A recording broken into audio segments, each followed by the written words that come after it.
கிச்சனில் கருவேப்பிலை பொடி எப்படி பண்ணுறதுன்னு பார்க்கலாம் வாங்க ஃப்ரெண்ட்ஸ். அதுக்கு இன்க்ரீடியன்ஸ் என்னன்னாக்காங்க, ஒரு ஸ்பூன் மிளகு சீரகம் வறுத்து வச்சுருக்குறேங்க, கடலைப்பருப்பு வறுத்து வச்சுருக்குறேன், உளுந்தம்பருப்பு வறுத்து வச்சுருக்குறேங்க, எள்ளு வறுத்து வச்சுருக்குறேங்க, கருவேப்பிலை, காஞ்ச மிளகா, உப்பு, கொஞ்சம் புளி, பூண்டுங்க, கொஞ்சம் ஒரு துண்டு புளி, பெருங்காயம். இது ஆல்ரெடி கருவேப்பிலை வறுத்து வச்சுருக்குறேங்க. இது வந்து ஆயில் வரும், பூண்டு ஒண்டி தான் ஆயிலில் வறுக்கணுங்க, மற்றதெல்லாம் ட்ரை ரோஸ்ட்டு தாங்க. வாங்க ஃப்ரெண்ட்ஸ் எப்படி பண்ணுறதுன்னு பார்க்கலாம். இப்போ பூண்டு வறுக்கலாங்க.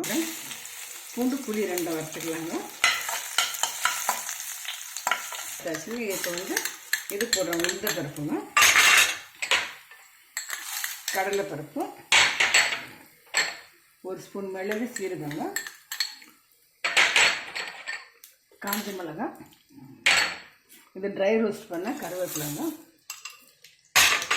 இதுலேயே கொஞ்சம் பெருங்காயங்க,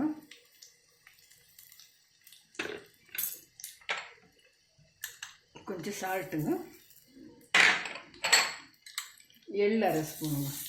உங்களுக்கு எவ்வளோ தேவையில்லை போட்டுக்கலாம். ரோஸ்ட் ஆகிடுச்சுங்க, ட்ரையாக ஆகிடுச்சுங்க. இப்போ கிரைண்ட் பண்ணலாம் எப்படின்னு காமிக்கிறேங்க. ஆன் பண்ணி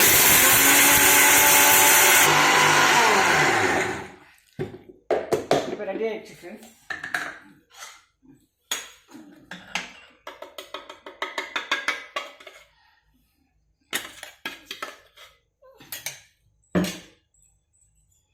இது ரொம்ப நல்லாயிருக்கும் ஃப்ரெண்ட்ஸ். இது ஹெல்த்தியும் கூட. இது டெய்லி பசங்களுக்கு சாப்பிட்றதுக்கு இல்லைனாக்கா நெய் போட்டு ஒரு ஸ்பூன் நெய்யில் வந்து கருவேப்பிலை பொடி கொஞ்சம் ஸ்பூன் போட்டு கொடுத்திங்கன்னா பசங்களுக்கும் நல்லதுங்க, கண்ணுக்கு ரொம்ப நல்லதுங்க, எல்லாமே சாப்பிட்லாங்க, முடி க்ரோத் ஆகும், நரம்புக்கெல்லாம் ரொம்ப நல்லது. நீங்களும் ட்ரை பண்ணுங்கள் ஃப்ரெண்ட்ஸ். தேங்க்யூ ஃபார் வாட்சிங்.